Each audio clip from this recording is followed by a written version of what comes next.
Student આપણે જે અહીંયા પરીક્ષાલક્ષી જે એમસીક્યુ જોઈએ છે કે જે દરેક એક્ઝામમાં તમારે કામમાં લાગે છે એ પ્રમાણે આપણે થિયરી અહીંયા જે બોર્ડ પર જે લખેલી છે તે એ થિયરી જે છે એ તમને પાર્ટ બી જે છે એક્ઝામની અંદર જે પાર્ટ બી આપશે જે દાખલા અને જે પ્રશ્ન જે પૂછે છે કે ભાઈ એને તમે સવિસ્તાર સમજાવે તો આ થિયરી તમને સવિસ્તાર પણ પૂછાય છે અને જો ન પૂછાય તો એમસીક્યુ રીતે કઈ રીતે પૂછાય આપણે આજે જોઈએ.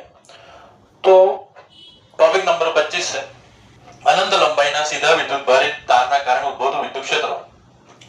અહીંયા આપણને એક અનંત લંબાઈનો તાર આપેલો છે, એના લીધે ઉદ્ભવતું વિદ્યુત ક્ષેત્ર કેટલું હશે તો અમુક અંતરે એ આપણે જો માપીએ તો વિદ્યુત ક્ષેત્ર કેટલું હશે તો કે E બરાબર 2k lambda divided by r. Lambda શું છે? રેખીય વિદ્યુતભાર ઘનતા છે.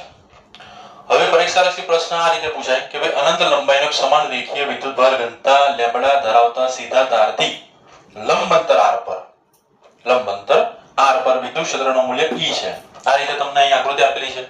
એક સીધો એક તાર છે અનંત લંબાઈ વાળો, એના લંબ અંતરે r પર એટલે કે બિંદુ P પાસે વિદ્યુત ક્ષેત્ર કેટલું હશે એ આપણે જોવાનું છે. જો તારથી લંબ અંતર આપણે 2 ગણું કરીએ તો નવું વિદ્યુત ક્ષેત્ર કેટલું આપણને મળે.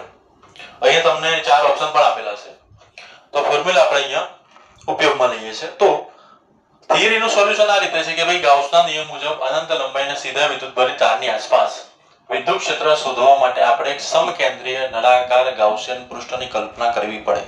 એટલે કે બંધ પૃષ્ઠ આપણે એને વિચારવું પડે, એમને ડાયરેક્ટ મળે નહીં. ગાઉસિયન નિયમ પ્રમાણે આપણે એક પૃષ્ઠની કલ્પના કરવી પડે.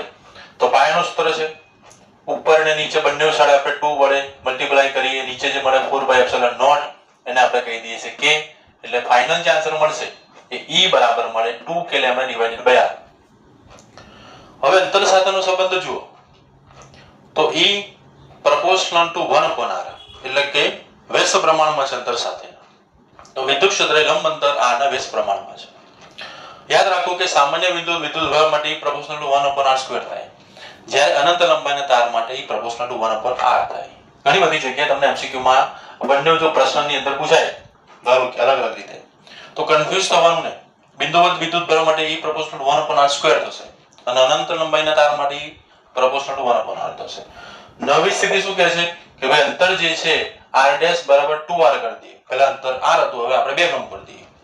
તો એના માટે શું લખાશે તો કે E' ડિવાઇડેડ બાય લખીશું ઇઝ ઇક્વલ ટુ r/r' થશે. કેમ આવું થયું? કારણ કે 1 ના છેદમાં r છે, તો E' divided by is equal to r divided by 2r.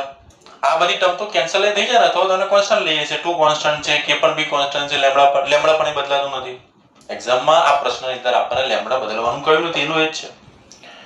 તો એના માટે શું થશે તો કે E' divided by E is equal to 1/2, તો E' is equal to E/2. Okay, હવે તમને એ બીજો ગ્રાફ આપેલો છે કે ગ્રાફ જે છે એક્ઝામ ની અંદર ગ્રાફ પણ વારંવાર પૂછાય છે, એનું પણ અગત્યતા થાય. તો E વર્સિસ r નું આલેખ હંમેશા લંબચોરસ અતિવલય હશે. આ રીતે અંતર વધે તો વિદ્યુત ક્ષેત્ર ઝડપથી ઘટે છે. વક્રરેખા x અક્ષ કે y અક્ષને સ્પર્શતી નથી. તમે જોશો અહીંયા ક્યાં પણ સ્પર્શે નહીં.